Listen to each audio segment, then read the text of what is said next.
Le lugubre visage de ces personnes qui souhaiteraient que le régime en place au Cameroun actuellement demeure ad vitam aeternam. Pour leurs intérêts personnels, vous allez voir par exemple un Bruno Bidjang qui a de multiples crimes à son actif.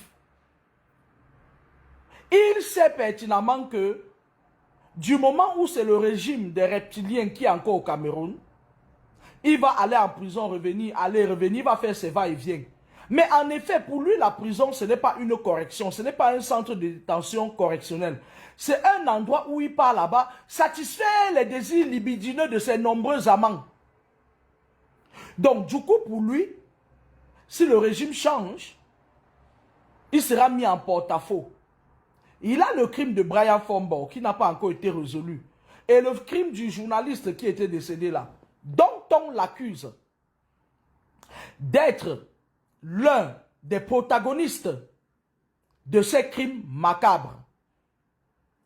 Alors, ils défendent bec et ongle leur régime pour que ça s'éternise ad vitam aeternam. Mais alors, là où le bas blesse, c'est lorsque ils veulent empêcher aux gens de faire changer de régime. J'avais parlé de ça, je ne reviendrai pas sur ça. On a eu ce monsieur du paléolithique ancien, le journaleux, qui est parti en Côte d'Ivoire, qui s'est levé, qui a ouvert consciemment son crachoir et qui a craché sur tout le monde. Ça, c'est l'apanage d'un régime qui a fait 43 ans au pouvoir. Des gens qui se sentent détenteurs des clés de l'univers. Ils ne s'inquiètent de rien. Le pays leur appartient. Maintenant, quand on revient aux élections présidentielles, si je m'en tiens au fait que le Cameroun est très étroitement, très amis, liés. Ils ont un pacte de sang, de lien avec la France. Je pense que lorsqu'on idolâtrie quelqu'un, on devrait copier ses manières. En France, je vais vous dire, une élection ne met pas 15 jours pour passer en délibéré. Ce n'est pas possible. Vous avez vu, dès qu'on fait les élections, au lendemain du scrutin, on nous dit qui est le président de la République du pays.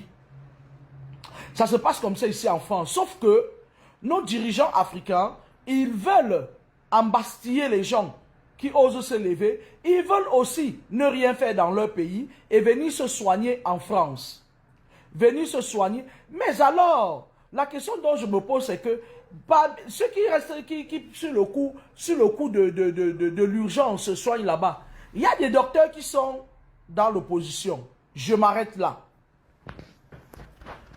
Vous savez que tout ce qui dure, c'est-à-dire quand on met une pause à quelque chose, ça veut dire qu'ils sont en train de tripouiller. Ils sont en train de faire leur messe noire. Ils sont en train de faire leur messe noire. Ils boivent le Dom Pétros, ils dégustent du Dom Pérignon et ils trinquent à la santé du peuple camerounais.